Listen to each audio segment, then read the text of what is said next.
Select হয়ে যাবে। কথা কি বুঝতে পারছো? কোনো মতো টাচ লাগলেই সিলেক্ট। দেখো দুটোই সিলেক্ট হয়েছে। বুঝতে পারছো বিষয়টা? নিচে দুটোই সিলেক্ট হয়ে গেছে। দেখছো বিষয়টা? আবার বলি, যদি বাম দিক থেকে আমি ডাইন দিক থেকে বাম দিকে যাই, মানে সবুজ কালার যেটা, জাস্ট খালি দেখো পুরো হালকা করে ধরছি, এই দেখো পুরো সিলেক্ট হয়েছে। তার মানে কি কোনো মতো এরিয়ার মধ্যে হালকা একটু টাচ করলে কি হবে? সিলেক্ট হয়ে যাবে। ওকে, তাহলে দুইটা জিনিস আমরা নতুন শিখলাম, এক্সটেন্ড আর এটা। তো আমরা এক্সটেন্ড এখান থেকে করে ফেলাই। আমাদের ছোট কাজ ছিল, ছোট কাজটা হলো জাস্ট একটা ওই লাগে নাই, এই একটা আর হলো এই একটা, ঠিক আছে? এই তিনটা কাজ ছিল। এখন উপরের কাজগুলো করি। নিচের কাজ তো বুঝতে পারছো নাকি? আমরা কিন্তু নিচের কমপ্লিট করে আসছি কাজ। আচ্ছা, এখন উপরে কাজগুলো হবে হলো যে একটু দেখে আসি, যে প্রথমটা বরাবর লাইন দিয়ে অফ করে দিতে হবে, বন্ধ করে দিতে হবে। দ্বিতীয়টা একটু নিচে লাইন দিয়ে অফ করতে হবে। সেটা কতটুকু? 2.88 পরিমাণ নিচে লাইন দিয়ে অফ করতে হবে। 3 নাম্বারটা কি আছে? 3 নাম্বারটা আমরা লাইন দেব, পুরোটা লাইন দিয়ে অফ করে দেব এবং লাইন দেওয়ার পরে মাথায় একটা ফিলেট দিয়ে দেব। ফিলেট তো বুঝতে পারছো নাকি? ফিলেট কতবার করতেছি ফিলেট। ওকে, তাহলে আমরা কাজগুলো করে ফেলাই। লাইন নিলাম, এখান থেকে একটা লাইন নিলাম, লাইন নিয়ে আমার কাজ শেষ। দ্বিতীয় যে লাইনটা হবে সেটা একটু নিচে লাইনটা টানবো। আন্ডার ডিফাইন থাক, কোনো অসুবিধা নেই। আমরা যে 2.88 যখন দেব না উপরের লাইনের সাপেক্ষে, তখন তো ডিফাইন হয়ে যাবে। আরেকটা লাইন নেব, কোনটা? সেটা নেব উপর থেকে বন্ধ হয়ে যাবে, সেটা দিলাম।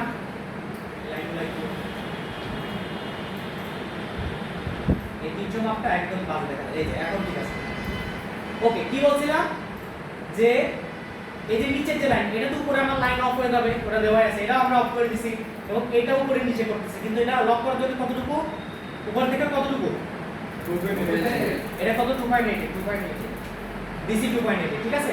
আচ্ছা, সামনে যে জিনিসটা আছে সেটা একটা রেডিয়াস আছে। এই যে এটা 10 এর রেডিয়াস, এটা দেখো 8 দেখছো? তাহলে এই 8 টা আমরা করি। ফিলেট নিলাম, এখান থেকে ফিলেট নিয়ে জাস্ট খালি 10 দেওয়া আছে, খালি একটা প্রেস করে ওকে দিলাম। এই যে আমাদের রেডিয়াস হয়ে গেল। কথা বুঝতে পারছো? এখন চাবির মাথা কিন্তু বুঝে বুঝে করতে হবে ভাই। সহজ জিনিস আছে, পেঁচানোর দরকার নাই, মাপগুলো জাস্ট বুঝে বুঝে বসাইতে হবে, ঠিক আছে? ওকে, এখান থেকে আমরা আগে পুরো চাবির সামনের শেপটা আঁকায় ফেলতে হবে। লাইক আচ্ছা, অনেকেই তোমরা কি করবা, যে এই যে আর্কের যে শেষ হয়েছে না, এখান থেকে লাইন টানা শুরু করবা, ঠিক আছে? কিন্তু দেখো তো বিষয়টা কি এরকম নাকি? আমরা একটু দেখে আসি। তাহলে আমি একটা চাবির মাথা আঁকাই, ঠিক আছে? তোমরা একটু দেখো তো কোন জায়গা থেকে শুরু হয়েছে, দেখো তো। আর্কের মাথা থেকে না একটু নিচে থেকে? অবশ্যই একটু নিচে থেকে। সে মাপও দেওয়া আছে, দেখো কতটুকু বাম দিকে দেওয়া আছে। তোমরা হয়তো বুঝতে পারতেছো না। দেখো এই লাইনের মাথা শুরু হয়েছে কোথা থেকে? এই যে দেখো বাম সাইডে মাপ দেওয়া 20 মিলি। তো আমরা এমন লাইন টানবো যেটা 20 মিলি পরিমাণ নিচে। আমি যদি এখান থেকে লাইনটা টানি, দেখো উপর থেকে কয় মিলি? এটা 10 মিলি। 10 মিলি হলে হবে? হবে না কিন্তু। ওকে, তাহলে আমরা এটা সিলেক্ট করে দিলাই, ডিলিট। মাথায় লাইন টানি জেনারেলি একটু নিচে থেকে। খেয়াল করছো বিষয়টা? একটু নিচে থেকে। এখন পুরো সামনে শেপটা টেনে ফেলো, দেখি সামনে শেপটা দেখে দেখে টানা হবে, আন্দাজে টানা হবে না। আচ্ছা, প্রথমে এইটুকু, তারপর আবার নিচে। এটা ব্যাক হবে, কন্ট্রোল জেড। এখান থেকে আবার লাইন টানা শুরু করি, আবার এই বরাবর, ঠিক আছে? আচ্ছা, এরপরে কি আছে? আর এরপর কি ছোট আরেকটা ছোট, তারপর একটা বড়। ওকে, এরপর আছে একটা ছোট, তারপরটা কি একটু বড় না? এই দেখে দিলাম। ওকে, আমি চাবির মাথাটা মোটামুটি আঁকাইছি, ফুলি ডিফাইন। প্রথম যে কাজটা করবা সেটা হলো এই যে ভিতরে যে লাইনগুলো আছে না, এই লাইনগুলো কিন্তু এক বরাবর। তুমি কি দেখতে পাচ্ছ? দেখো তো, এই লাইনগুলো এক বরাবর। কত বরাবর? এই যে 20 বরাবর। মানে বাম সাইড থেকে মাপগুলো কত হবে? 20 মিলি দূরত্ব হবে। কিন্তু এই লাইনের যে একটা যদি তুমি বসাও, তাহলে একটা মাপ নিয়ে নিবে। আমি মাপ দিয়েই দেখাই যে এটা থেকে এটা দূরত্ব কত মিলি? 20 মিলি। তো দিলাম 20 মিলি। তো 20 মিলি দিলে বাকিদের কি হবে?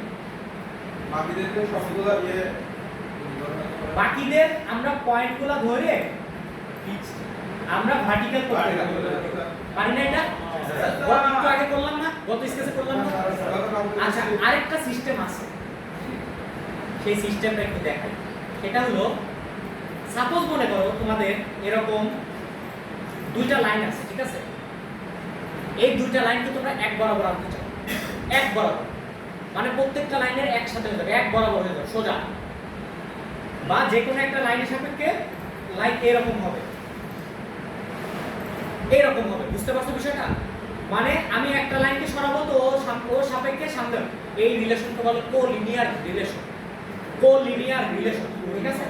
কোলিনিয়ার রিলেশন কি করে, যে ওর সাপেক্ষে মানে একটা মেইনটার সাপেক্ষে যদি আরো থাকতো, মনে করো আমি আরো দুইটা লাইন থাকি, দেখো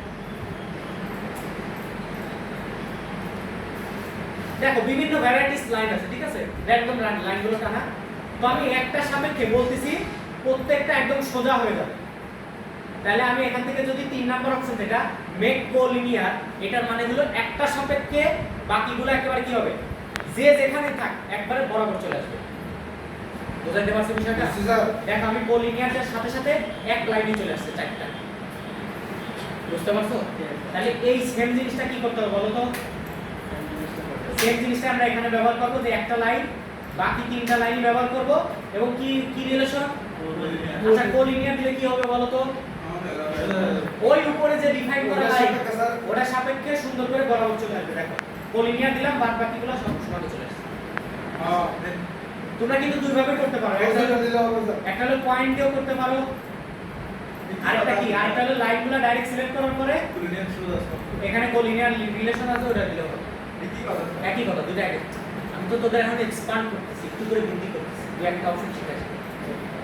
ওকে, এখন যদি আমি মাপ দিই আস্তে আস্তে, সব কিন্তু হিসাবের মাপ ভাই, আবল তাবল করা যাবে না, আস্তে আস্তে একটা একটা করে মাপ দিতে হবে, ঠিক আছে? দেখেন টোটাল মাপ কত, দেখেন তো 20 আর কত 50 আর 70, তাহলে টোটাল 70 দিতে পারো, অথবা ভিতরে লাইনের সাপেক্ষে 50 মাপ দেওয়া যায়। এটা একটা চাইছে আর কি। যাই হোক, আমরা বাইরে থেকে লাইনের মূল মাপটাই দিয়ে দিই। কত মাপ?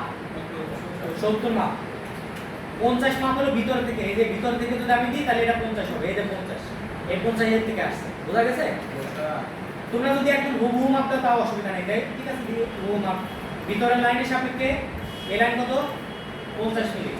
ওকে, তারপরে মাপটা দিই, তারপরে মাপটা হলো 10 মিলি হলো লম্বা, ঠিক আছে? এটা 10 মিলি লম্বা দিলাম 10 মিলি।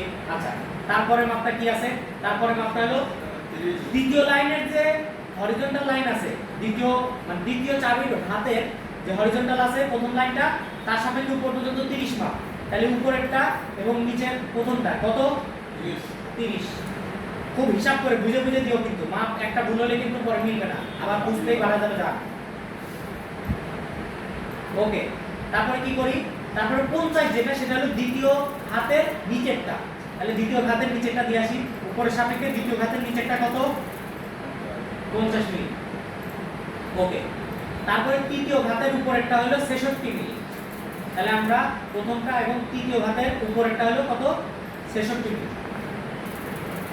ওকে, তারপর তৃতীয় ঘাতের নিচেরটা হলো 76 মিলি। তো ঠিক আছে, আমরা উপরেরটার সাপেক্ষে 96, দ্বিতীয়টার লাস্টেরটা হলো 76 মিলি। 96 মিলি, ঠিক আছে? ওকে, ওকে, ঘাবড়ানোর কারণে সব ঠিক হয়ে যাবে। তারপরে কত? লাস্টেরটা ওই ওকে, তারপরে হলো উপরেরটার সাপেক্ষে চতুর্থটা প্রথমটা হলো কত? 96 মিলি, আর একদম শেষেরটা হলো 108 মিলি। এই হলো আমাদের টোটাল স্পেস। আচ্ছা, এটা কিন্তু নিচে নামে চলে আসছে, তাই না? তো আমরা জানি কি যে উপর থেকে এটা কত মিলি, এটা কত মিলি, এটা কত মিলি? আল্লাহ কেউ জানে, এটা 20 মিলি, এই পাশে ছিল 20 মিলি। হইছে ভাই? স্পেস যদি না বুঝো আমাকে বলো, আন্ডার ডিফাইন দেখাবে যে মাথাগুলো মাপ বসাতে হবে না? এখন মাথাগুলো মাপগুলো বসাই, কত কত দেখো। দ্বিতীয়টা হলো 30 মিলি, ঠিক আছে? দ্বিতীয়টা কত?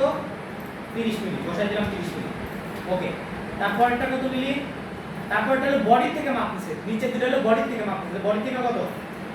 3 নাম্বারটা হলো 32, 4 নাম্বারটা হলো 54। তাহলে 3 নাম্বারটা হলো কত? বডি থেকে মাপ হলো কত? 32, আর লাস্টেরটা 54। এই হলো আজকে জান পারা যাবে এটা করতে যায়, ঠিক আছে? আচ্ছা, ভালো কথা, তোমরা তো কেউ জিজ্ঞাসা করলা না যে এখানে কালোটা কিভাবে দিব। আচ্ছা, কালোটা দেই হলো, দেখো এখানে দেখো সার্চ অপশন আছে, দেখছো? এখানে সার্চের যে ডাউন বাটন আছে, এখান থেকে তোমরা দিলে কমান্ড, কমান্ডে সার্চ করবে হলো hatch, H A T C H. যারা হ্যাচ ব্যবহার করছো তারা জানো হ্যাচ হলো কোনো এরিয়াকে কালার করার জন্য ব্যবহার করা হয়। হ্যাচ হলো কোনো এরিয়াকে কালার করার জন্য ব্যবহার করে। যারা অটোক্যাড বা সিভিলে পড়াশোনা করো তাদের অবশ্যই এটা লাগবে, হ্যাচ। তো আমরা হ্যাচ ব্যবহার করব এখানে। হ্যাচ দেওয়ার পরে হ্যাচ এখানে দেবো সলিড। সলিড মানে পুরো কালো সলিড হয়ে গেছে। এবং কোন এরিয়া সেটা হলো এই যে একটা প্রেস করলাম পুরো এরিয়া ধরে গেল। তোমরা কি জানো যে আমরা যদি এখানে জিনিসটা এক্সটেন্ড না করতাম তাহলে পুরো এরিয়াতেই হ্যাচ হয়ে যেত? খেয়াল করছো বিষয়টা? হ্যাচ সাধারণত হয় হলো বদ্ধ এরিয়ার মধ্যে, বদ্ধ জায়গাটা যেখানে লক করা, মানে কোনো ফুটা নাই। বুঝাইতে পারছি ফুটা নাই মানে কি? মানে হলো এই যে নিচেও লক হয়ে গেছে, মানে এখানেও আমরা এক্সপ্যান্ড করে আটকাই দিছি। এবং মনে করো এই হ্যাচটা পানির মতো, এখন পানিকে আমরা যখন বদ্ধ এরিয়ার মধ্যে লক করছি কিভাবে? এখানে এক্সটেন্ড দিয়ে বদ্ধ করে দিছি, আবার উপরে তো এখানে বদ্ধ করাই আছে, ঠিক আছে? যখন আমরা পুরো এরিয়াকে বদ্ধ করে দিছি তারপর আমরা হ্যাচটা ব্যবহার করতে পারছি। এই জন্য আমাকে এক্সটেন্ড কমান্ডটা দেখাই দিয়েছে। ওকে দিলাম। এই মোটামুটি আমাদের সেম টু সেম চাবি। জিনিসটা যদিও অনেক বড় কিন্তু ইন্টারেস্টিং। যখন চাবির হাতগুলো বসাবো তখন আরো ইন্টারেস্টিং হবে, ঠিক আছে? তো আস্তে আস্তে ছোট্ট ছোট্ট এরিয়া নিয়ে করবা, ছোট্ট জায়গা নিয়ে করবা, ঠিক আছে?